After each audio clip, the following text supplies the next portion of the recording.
Hi guys, welcome back to my channel. I'm so glad you're here. This video is definitely a much needed video. I love self-improvement. I love figuring yourself out and learning to love yourself and to grow. I sat down and I made a list of all the things that make me feel good, that make me feel connected to myself, and just having more of a zest for life again. Like you actually want to live your own life.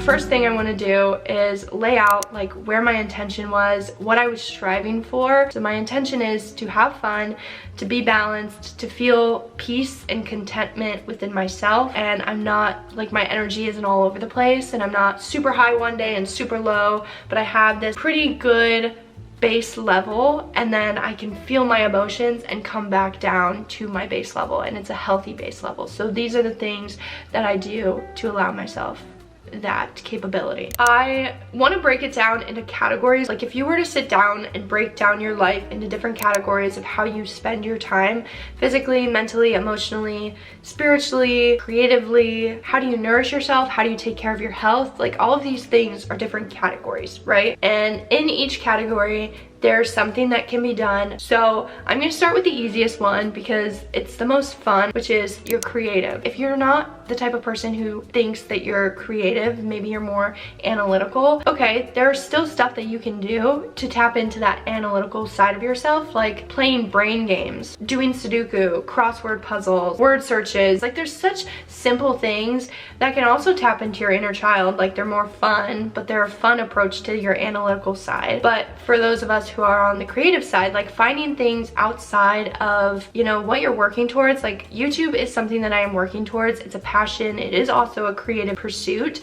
But if I put all of my eggs in this basket, I will inevitably burn myself out. So having other things for me to do that stimulate me creatively has been a good way to balance and not burn out. So I have been painting. I got this pack of 4 like paint by number kits. So I have this one. This was one of the first ones that I did. I am in the process of doing this one. I love paint by numbers kits because you don't have to really think about it. You can just do it. I have really gotten into watercolor painting. I'm not saying it's like top 10 or anything, but it's just something fun. It's a way for your mind to relax. Those are my painting outlets, but I also love to color. I recently picked up the Cozy Cuties Cute and Comfy coloring book by Coco Wyo, and I colored the first page. It's not my best. I colored it in the dark. Like it was kind of dark, but I think it's cute. You know, it's cute, it's fun, it's something that you can do in your pastime and not really think about it much. So highly recommend. I don't do it every night. I try to do it at least once a week. And then lastly, another thing that I have done creatively is scrapbooking. Over the summer, I took a step away from social media. I wasn't posting on TikTok. I wasn't posting on Instagram. I deleted both of those apps from my phone, but I still like the aspect of taking pictures, documenting your memories, having a place to go to share your memories. So I have a scrapbook now. I have enjoyed doing that. It's such an easy way to, I don't know, share your life, but it's for you. You're doing it for yourself. Whereas when you post on Instagram, yeah, you're doing it for yourself, but there's like a part of you that kind of wants to do it for the attention that you receive from other people, whether it's a like or a comment or whatever it ends up being. And I think the purpose of creative activities is to do it for yourself and not for anyone else. This is a category all on its own, like the perfect trifecta: mental, emotional, and spiritual health.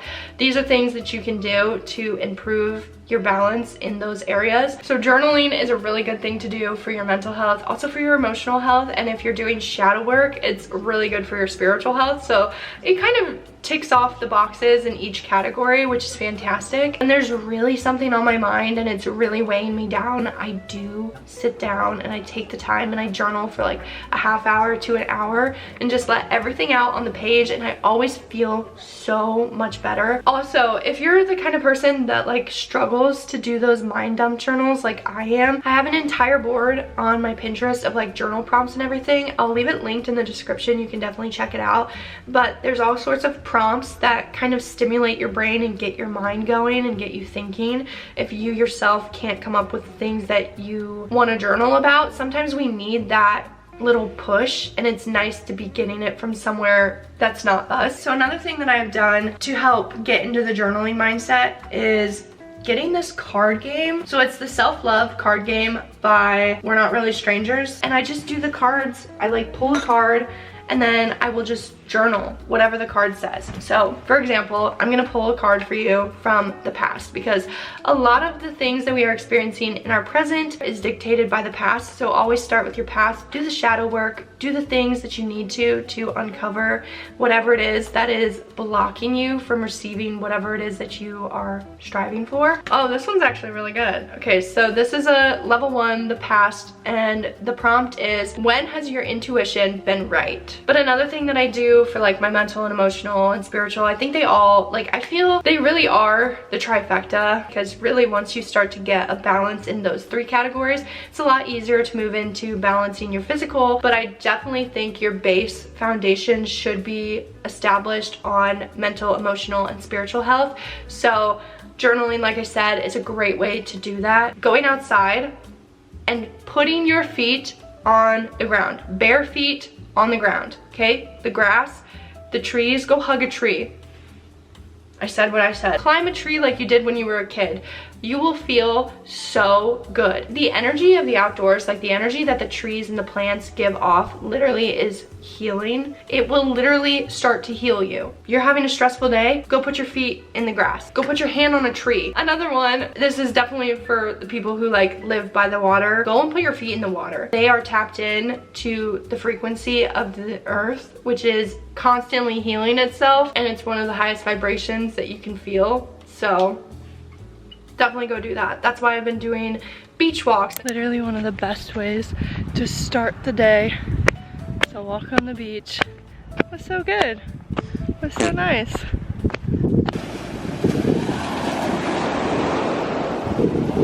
I've been going on more walks in general. When I go to the park and I read, I literally take my shoes off and I put my feet in the grass while I'm reading or while I'm journaling or whatever I'm doing.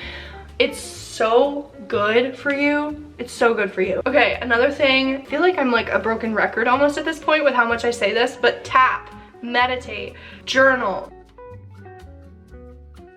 And when I say journal in this sense, I mean affirmations, gratitudes, write out your manifestations, write out what it is that you want, write out what it is that you're thankful for.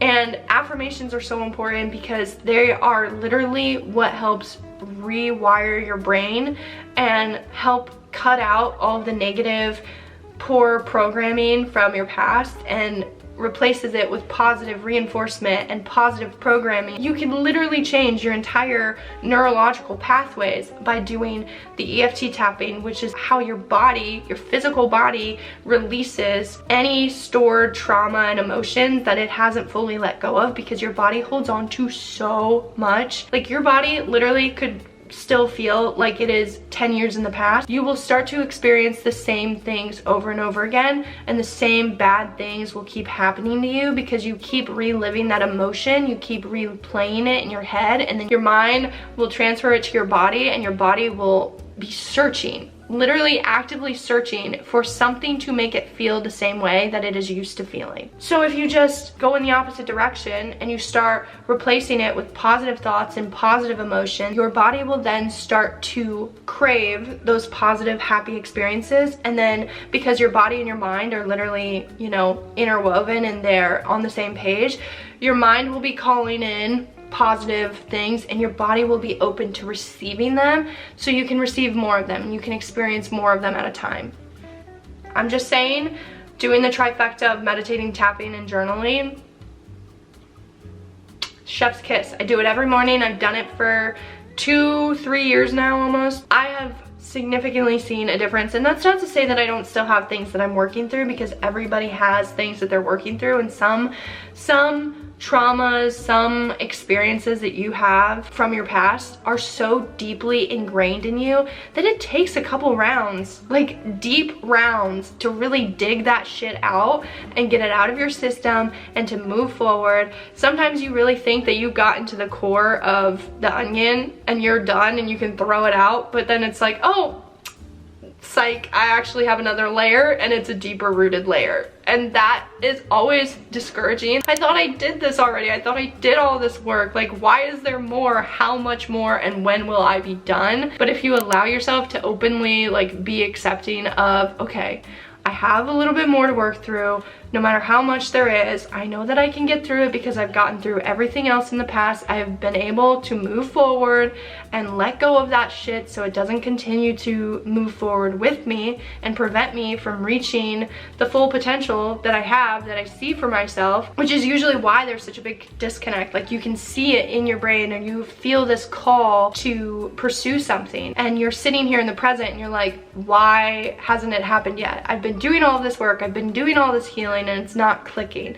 And it's because, as my mom showed me this visual yesterday, she's like, your body, your conscious, can be like running half a mile ahead of you, right? And your subconscious is just like waddling behind. And you in the present are like, come on, let's go, I wanna go. And your subconscious is like, I'm coming, I'm right behind. But they're like a mile down the road, you know? But they're still with you, but they're not, you know, with you. And your subconscious controls 90% of your external reality is ran by your subconscious. So if your conscious mind is like, I'm here, I'm ready, I'm doing all the things, and I am open to receiving it, but your subconscious is like, I'm not there yet, like, we're not ready. You think you're ready, but we're not ready. Your subconscious is running the show. It can be very frustrating because then you're like, why? Like, come on, get with the program, subconscious. But that's where the EFT tapping comes in. That's where the visualizations come in. That's where the meditating comes in. Like, you really have to lock in and get it through your head that, like, we're in this together. And your conscious can be all go, but if your subconscious is like, go, no, you have to work your way to working together to bring them together. But like, it's hard, but it's worth it. It's worth it because there are moments where you do feel like your subconscious is fully in line with your consciousness, and that's when things in your reality start to change and start to shift, and you're like, things are clicking and it's working, which only motivates you to continue to do it. Okay, I want to shift gears a little bit. I talked about things that you could do to stimulate your creative mind or your analytical mind, whichever one you prefer. Again, it just taps into a different part of your brain, which is good because then you're strengthening your brain. Your brain is a muscle, and it's important to tap into all the different aspects of your brain and to strengthen it. Reading and taking in information, continuing to learn new things. Like, if you hear something that you don't know a lot about, look it up. Do some research about it. Have intellectual curiosity. You should never stop learning, even if you're not in school anymore. Listening to thought-provoking topics that intrigue you stimulates your brain and it strengthens your brain. Anyway, I want to switch gears and talk about the physical things that I've done. Find whatever it is that you enjoy doing to move your body and try to make it a habit. Try to form it into a habit, incorporate it into your routine so that it's easy to do. Getting more comfortable in my practice of yoga, getting more comfortable with breath work and doing the Pilates. I am not somebody who's going to look at you and say you need to go to the gym and work out for an hour every day. I don't think that's necessary for everyone. I think a lot of it is your intention and how locked in you are. Like, how much of your presence are you giving to the time that you're being physically active? Doing the Pilates at home is something that has been beneficial for me. I don't like going to the gym. It's a lot of other people's energy all over the place. I don't like it. I just like to be in my own space, my own energy, because then I can keep myself focused and I have a lot of mental presence when I'm doing something. And when you have mental presence when you're doing something, the effort goes a lot further, even in a shorter amount of time. But again, to balance your physical, it's also very important to look at how you're nourishing yourself. How do you take care of your body? How are you replenishing it? I strive for high protein breakfast, lunch, dinner, and I don't even like eating 3 times a day. I find it very inconvenient, but that's just my personal opinion, but I still do. Some meals are smaller than others, but they're still very protein based, veggies, fruits, I don't eat a lot of breads because I can't eat bread. Those kind of meals have been really good for me, and they've made me feel my best and sustained me for longer. I have a lot more energy. But being intentional with cooking, like last week, I was the one making dinner every night last week because I wanted to. I wanted to be intentional with going to the grocery store, picking out everything it is that I wanted. I made a meal plan, I made a recipe list, and I felt great. I felt so fulfilled and so satisfied with myself when I did that. And I want to do it again. You know, like I was just 10 out of 10. I was there, I was present, I was taking care of myself, and it felt fantastic. And cooking for yourself is, I honestly think, one of the highest forms of love that you can give yourself. Another side thing that I do sometimes when I'm really feeling like I need to connect to myself, I bake.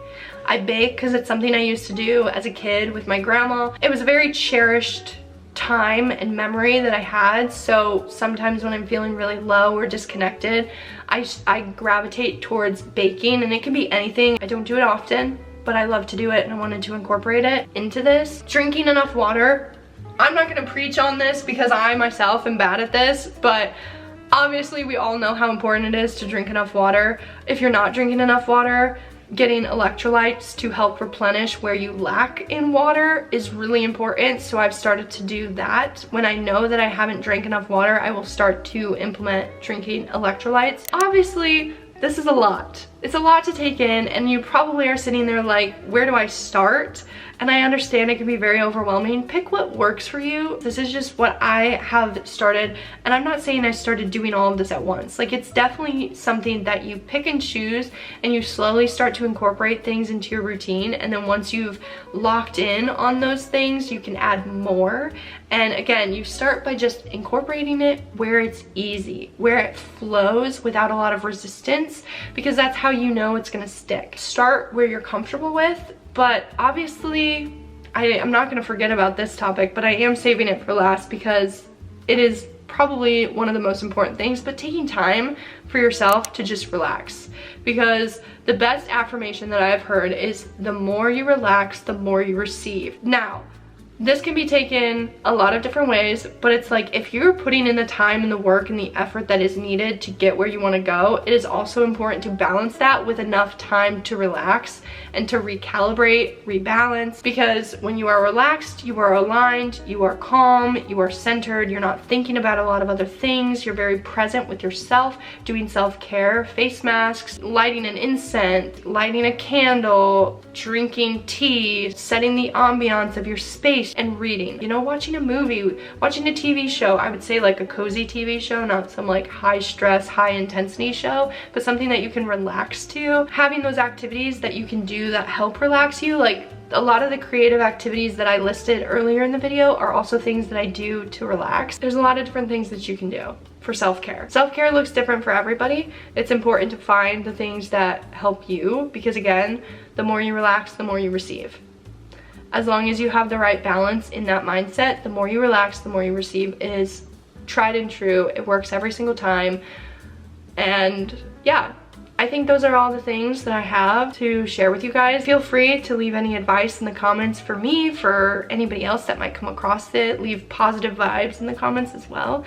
Like, let's just help each other out. And yeah, thank you guys so much for watching. Again, I appreciate you being here. I will see you guys in the next video. Bye.